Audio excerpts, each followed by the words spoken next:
দেখুন, আমরা প্রতি মুহূর্তে ডিসিশন নেই, সারাদিনে অনেকগুলো ডিসিশন নেই। কোনো ডিসিশন খুব ছোট, আবার কোনো ডিসিশন আপনার জীবনে প্রচণ্ড ইম্প্যাক্ট ফেলে।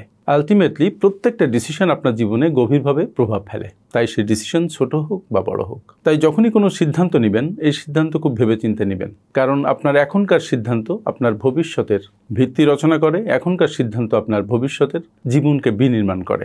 বস্তুত আপনি বর্তমান সময়ে যে আর্থিক সিদ্ধান্তগুলো নেবেন, সেই সিদ্ধান্তই বিনির্মাণ করবে আপনার সামনের 5 বছরের, 10 বছরের, 15 বছরের আর্থিক ভবিষ্যৎ। সো কোনো সিদ্ধান্তকে অবহেলা করার কোনো সুযোগ নেই। যেমন ধরুন, আপনি এখন প্রচুর আয় করছেন এবং সেই আয় আপনি সব শেষ করে ফেলছেন খরচ করে। আবার আপনি এমন করতে পারেন যে প্রচুর যে আয় করছেন, সেই আয় থেকে প্রতি মাসে আপনি মাত্র 10,000 টাকা করে একটা ডিপিএস করতে পারেন। সিম্পল একটা ব্যাপার। 10,000 টাকা করে যদি ডিপিএস করেন, 10 বছর পরে আপনি জমা করবেন 12 লাখ টাকার মতো, কিন্তু সেই 12 লাখ টাকা আপনার হয়ে যাবে 22 লক্ষ টাকা। দেখেন, জমা করছেন কিন্তু প্রত্যেক মাসে মাত্র 10,000 টাকা। এটা প্রচণ্ড বড় কোনো প্রেশার কিন্তু আপনার নয়, বাট একটা অ্যাক্টিভ ডিসিশন এবং একটা ইফেক্টিভ ডিসিশনের প্রশ্ন, যে প্রত্যেক মাসে আপনি 10,000 টাকা এক পাশে সরিয়ে রাখছেন। তার মানে আপনার ভোগ স্তর খানিকটা কাটছাট করতে হচ্ছে, আপনার বিলাসী দ্রব্য বা অপ্রয়োজনীয় দ্রব্য একটু কম কেনা হচ্ছে, কিন্তু আপনার 10,000 টাকা করে জমে যাচ্ছে।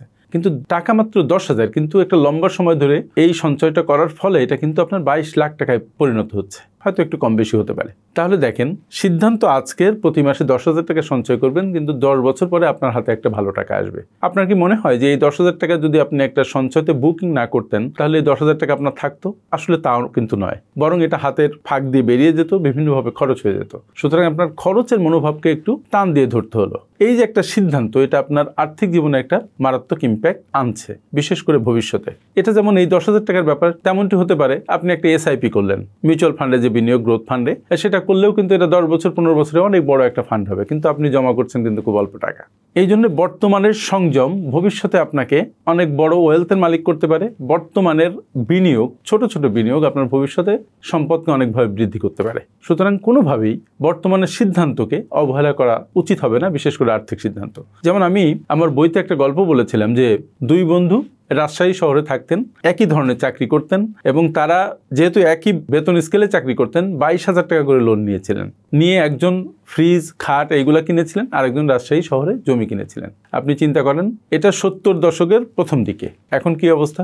এক বন্ধু কোটি কোটি কোটি টাকার মালিক, আর এক বন্ধু পপার, যদি ওই 22,000 টাকার রেসপেক্টে হিসাব করেন। এটা কিন্তু তখনকার সিদ্ধান্ত, তখনকার প্রুডেন্সের ব্যাপার, তখনকার আর্থিক জ্ঞানের ব্যাপার, একটা সিদ্ধান্তের ব্যাপার। সো যখনই কোনো সিদ্ধান্ত নেবেন, এটা লং টার্ম ইফেক্ট হিসাব করে নেবেন, কারণ আপনার এখনকার সিদ্ধান্ত আপনার জীবনে ভবিষ্যতে দারুণভাবে প্রভাব ফেলবে।